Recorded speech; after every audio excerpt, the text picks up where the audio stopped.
Hey YouTube, I actually made a mistake in the last video, so I removed the hammer itself, but the spring and the pin are still in here. What I forgot to do was put in the firing pin mechanism, actually just the firing pin. This is a very simple piece. This is your firing pin. It comes out, hits the primer. This is the part that sticks out the back end that the hammer hits. There's going to be a half cutout side. When we insert this into the firearm, the cutout end, or the cutout side, is going to be facing down. And the longest side is going to be facing up, but it's going to be facing backwards, of course. It's going to be in here just like this. Like I said, cutout end facing down, and it's just the hole. It's right behind the face, right where your hammer would actually be hitting. So there it is in there, and now we're going to put the hammer back in there. And we're going to adjust the spring so it fits. Or not so it fits. Take one of your tools again, one of your skewers, pick up the sear because it's laying down flat because there's nothing holding it yet. You're going to have to move the newly inserted firing spring or firing pin out of the way, because until we get later in the process it's going to be a pain in the butt. Drop your hammer down in there, and here comes the hardest part of the whole thing. Take your actual hammer pin, put it into the right hole, or the left hole, the left side of the frame, but the right hole. Don't push it to where it's touching the firing or the hammer yet. So it's just loosely in there, but it's sitting. And then what we have to do is we take one of our tools. I take the 3/32 punch, the steel punch.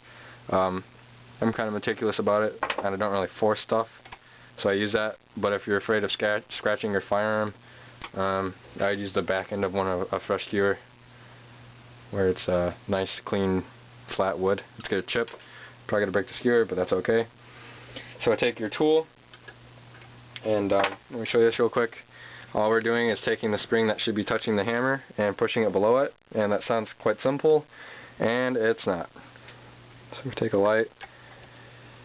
I don't know how well you're gonna see this. There, right, that's flashing right there. That's the knob, and then right above it is the spring. We have to get the spring behind that.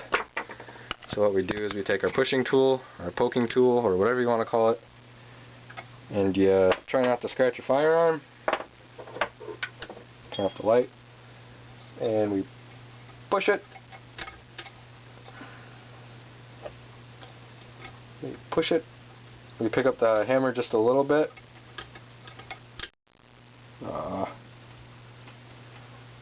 Like I said, all these loose parts are a pain in the butt. Slow down the process. Stop doing that. Right now I'm fighting with the firing pin. It keeps protruding and blocking my firearm. I have to pick up everything again. This is one of those times where that whole patience thing I was talking about comes into play, because if you don't have patience and this keeps happening to you and you get mad and you hit your firearm, you break something. Or you lose something, if the spring goes flying, you get all mad. So we take the spring, push like we never pushed before without hurting the firearm.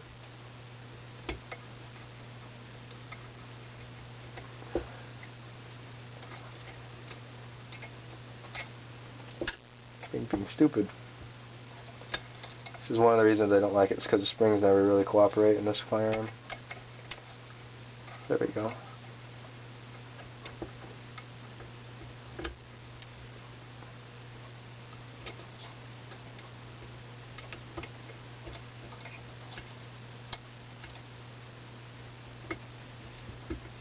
And once you get it behind it, you hold it. There's pressure on it right now, so you gotta keep your thumb on it. You're gonna push in a downward motion until you can get that pin started.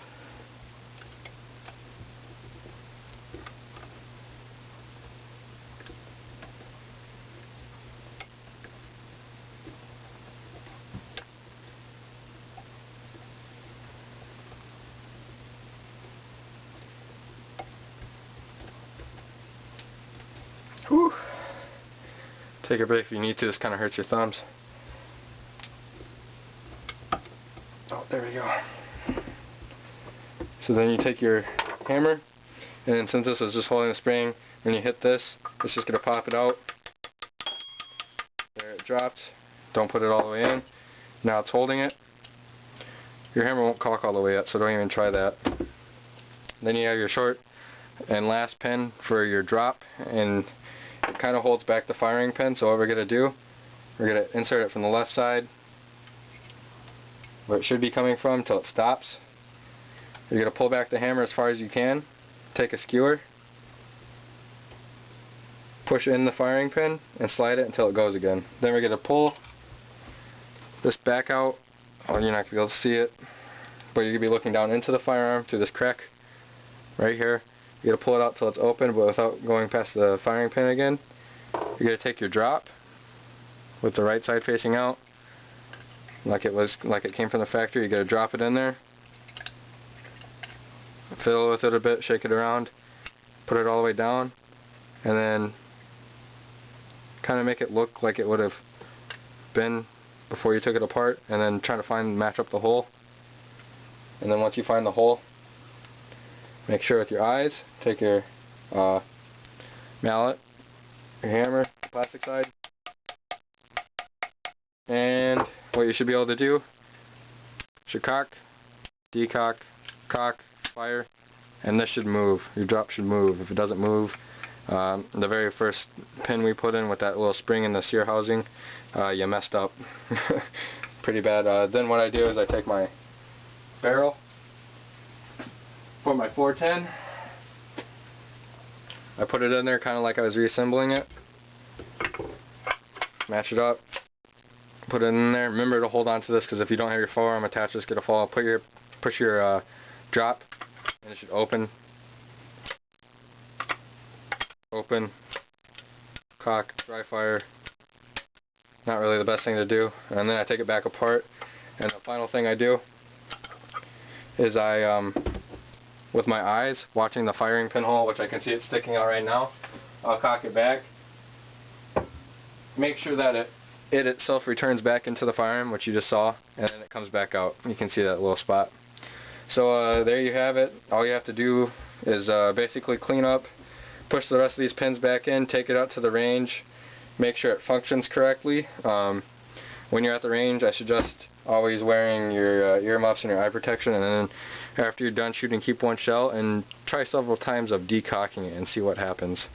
Because if it's not decocking correctly, you could have problems in the field if you were to try to decock it like that. That should not have happened, but I'll get it fixed. Actually, no, that's supposed to happen. It wasn't too bad.